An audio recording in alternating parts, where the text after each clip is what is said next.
When the United Kingdom declared war on Germany in 1914, Canada's and Newfoundland's participation was virtually unquestioned. With the onset of the Second World War in 1939, Canadians and Newfoundlanders once more rushed to enlist and were a major factor in the Allied victories in both conflicts.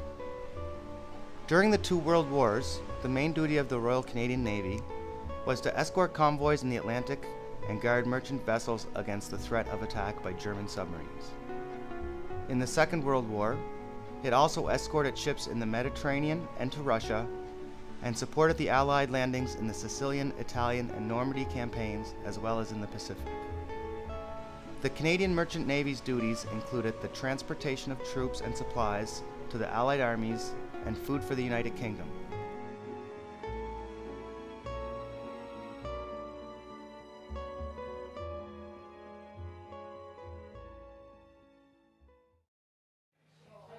After sort of basic training in HMCS Hunter in Windsor, I went to Cornwallis, and there you did seamanship and a bit of gunnery, a bit of communications, a bit of anti-submarine type of thing, and fired a few weapons. The particular ship that I did my tender training, as they called it, was HMCS Saguenay. Saguenay was a relatively new destroyer bought just before the Second World War, and it was once torpedoed, survived that, and then it was hit by a merchant ship, took part of its stern away, so they brought it into Annapolis Basin as a training ship. So your daily routine on the ship was that you'd fall in on the quarterdeck. The executive officer or first lieutenant, he would allocate men to work at this or that job. It might be cleaning toilets and showers and that kind of thing, or it might be painting, or it might be chipping, or it might be making doing work with cordage. And I was on like maybe a Sunday or something, and anyway I was lying down, and there was this horrendous explosion, and people thought the ship was torpedoed, and people were running saying, you know, we've been fished.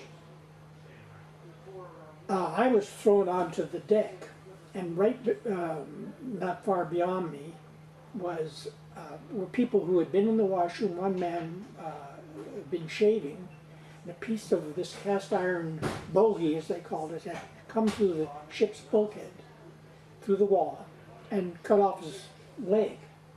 So he'd fallen on the ground with his leg at right angles like this, and he was lying there. And other people had been burned by the exploding bogey or steam heater. During the night we had a kind of gale blow up, and some of the ships were dragging anchor. It was a very dangerous situation.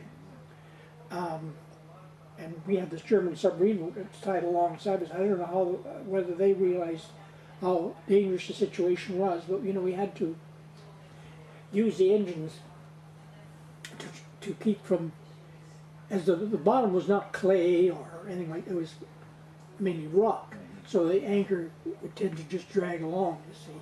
Fortunately, it didn't come to running ground, but it was scary for us who were, you know, half the crew was up on deck doing whatever was required to, and being ready to put down maybe a kedge anchor or do whatever else that was necessary to keep your ship running around. And then the thing that I carried away with me from subsequent Navy experience later is you see the captain or maybe some chief petty officer, how they are steady in times of stress and danger, and I use that the rest of my life.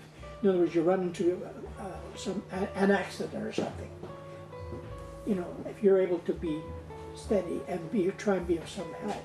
That's a useful thing, to remember.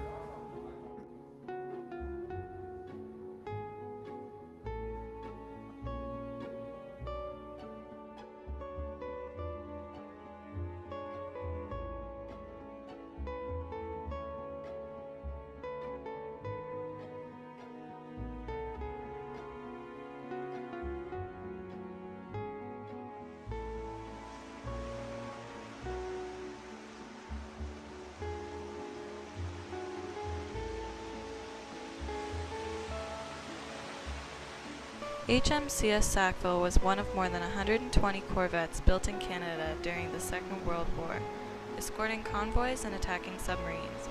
She was built in St. John, New Brunswick and commissioned on December 29, 1941. Sackville escorted convoys from St. John to Londonderry, Ireland. In August 1942, she fought a convoy battle single-handedly, defeating 2 German submarine attacks in 2 hours, blowing one out of the water with depth charges and landing a 4-inch shell on the conning tower of another. In 1952, after the war was over, she was reactivated and converted to a research vessel for the Department of Marine and Fisheries. After 1979, the HMCS Sackville was the only remaining Flower-class corvette in the world. Therefore, she was transferred to the Canadian Naval Corvette Trust and restored to her 1944 appearance. Today she serves as a museum ship, bringing memories about the Battle of the Atlantic to life.